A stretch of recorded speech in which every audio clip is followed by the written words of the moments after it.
တော်မြတ်ကြီးသည်ကွယ်ပပါလိမ့်မည်သတ္တမအတုအယောင်တွေပေါ်လာသောအခါသတ္တမသုံးပြဤသာသနာတော်မြတ်ကြီးသည်ကွယ်ပပါလိမ့်မည်ခြေသာကတ္တဗလောကဥပမာအဖြစ်ရွှေဤအတုအယောင်မပေါ်ပေါက်သေးသမျှကာလပတ်လုံးရွှေစင်အစ်စ်သည်ထွန်းလင်းတောက်ပတဲ့ကဲ့သို့ထိုအတူသတ္တမပတိရူပကခေါ်သော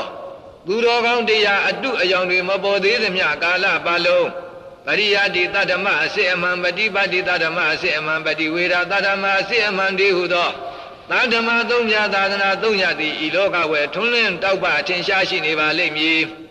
တတ္တမအတုအယောင်တွေပေါ်ပေါက်လာသောအခါရွှေတုပေါ်လာသောအခါရွှေစစ်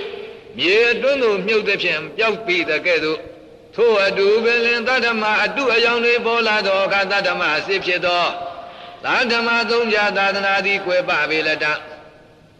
နာခောကတ္တဗပထဝီဓာတုတတ္တမံအန္တရဓာပိတိခြေသာကတ္တဗစင်စစ်တော်မူအောက်မဟာပထဝီမြေကြီးကတတ္တမသုံးပြသာသနာသုံးရပ်ကိုကွယ်ပစေသည်မဟုတ်ပါ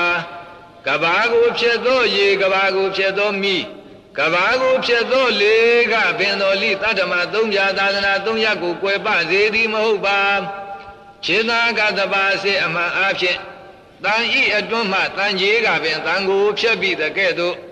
ထို့အတူပင်လေဤသာသနာတော်အတွန်းမှအလစ်စီဒုတ်တိလာပုဂ္ဂိုလ်သာသနာတော်မဲ့ဖို့မရကိစ္စမပြေချီနီသောပုဂ္ဂိုလ်တို့ကပင်လင်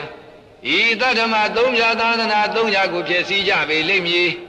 ဤတတ္တမသုံးပြသာသနာသုံးရာကိုကွယ်ပစေလိမ့်မည်ဥပမာအားဖြင့်ခြေသာကတ္တဗဗဂတိလေအပေါ်ဝယ်များစွာသောကုံတို့ကိုထခါဖြည့်သည်ရှိသောထိုလေသည်ရေအတွန်းသို့နစ်မြုပ်ပြီးတဲ့ကဲ့သို့ဤတတ္တမသုံးပြသာသနာတော်မှမူထိုကဲ့သို့မဟုတ်ပါပေတတ္တမသုံးပြသာသနာတည်းဟုသောလေအတွန်းမှာကသာသနာတရားတို့ကိုထခါဖြည့်လေတင့်တယ်လျက်ရှိပါပေသည်သာဓမသုံးပြသာသနာသုံးရာကိုဖြည့်ကျင်သောပုဂ္ဂိုလ်ဖြည့်စွမ်းသောပုဂ္ဂိုလ်မရှိလင်ဤသာဓမသုံးပြသာသနာသုံးရာသည်ကွယ်ပပါတော့သည်ခြေသာကတ္တပသာသနာကွယ်ပကြောင်းမကောင်းသောတရားတို့က၅ပါးရှိပါပေသည်၅ပါးဟုသောကဘိက္ခုဘိက္ခုနီဥပါဒကဥပါဒိကာတိဟုသောဆရာတကာပရိသတ်၄ပါးတို့သည်ဘုရား၌မယုသေးတရား၌မယုသေးသံဃာ၌မယုသေးသိက္ခာ၌မယုသေး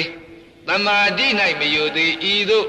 တရားသံဃာသိက္ခာသမာဓိဒီဟုသော၅ပါး၌ပရိသတ်၄ပါး